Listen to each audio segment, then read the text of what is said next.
Today is sangria time. It's summer out, it's hot, sangria is refreshing and tastes amazing. So we're gonna go through some basics on how to get it done.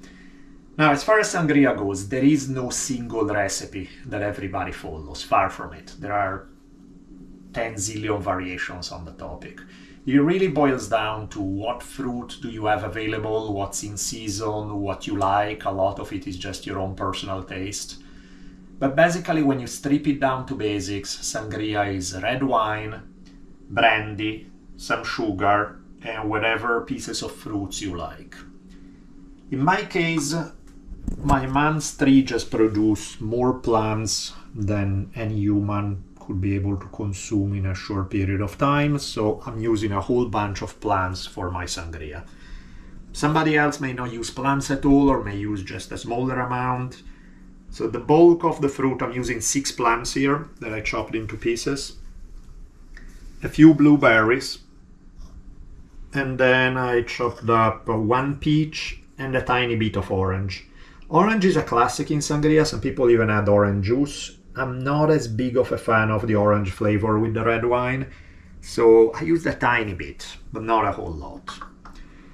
Having said that, so we have all the fruit chopped up, sugar is already measured, brandy is already measured. Wine.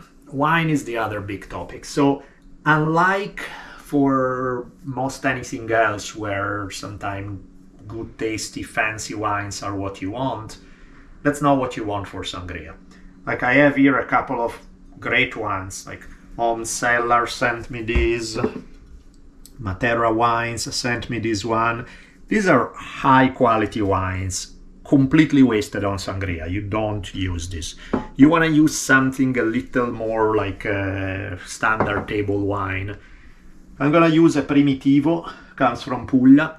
It's a classic wine from southern Italy.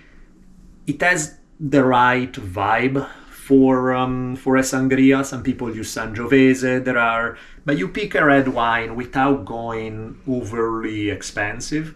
Because again, in sangria, so much of the fruit flavor is gonna change the flavor of the wine, so you don't wanna go too complicated.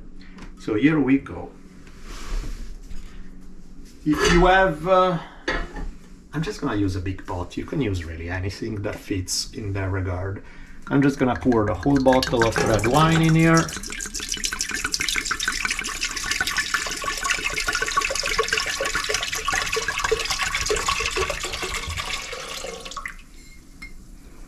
Here we go, don't waste even a drop.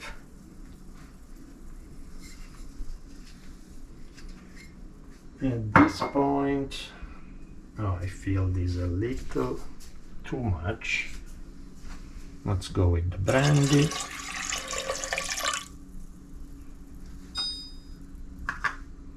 Yes, light may be a good idea for this. Blueberries, how many? Up to you. You can put more, you can put less. Again, a lot of this stuff is not written in stone, is to your taste, what you like.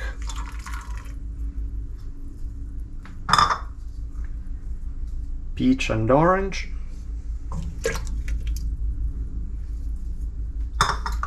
And massive amounts of plums.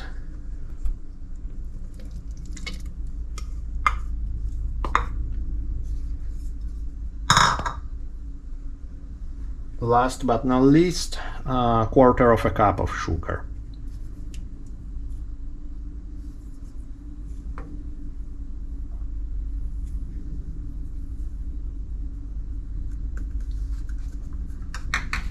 Mix it up a bit so that the sugar spread throughout the whole thing.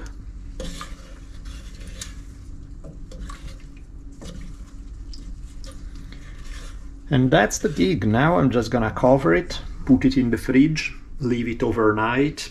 Longer the better. I would say if you can leave it 24 hours is ideal. 12 is a good start, so somewhere in there, whatever is convenient for you. Just leave it so that it becomes, for one, it becomes cold, which makes sangria taste better and more refreshing.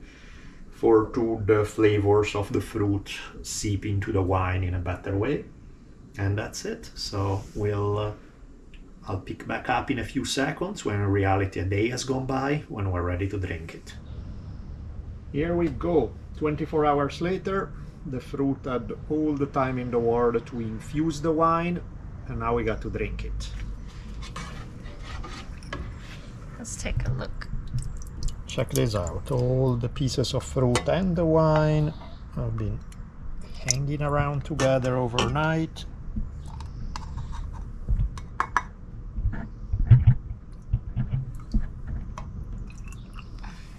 Here you go, my sweet lady. Grazie, amore. You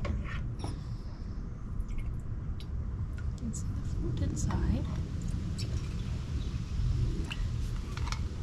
I strongly recommend keeping a spoon around, so that when you're done drinking the wine you can just scoop up the fruit and taste it, because even after there's no more wine, just eating the fruit that has been soaked in wine, amazing.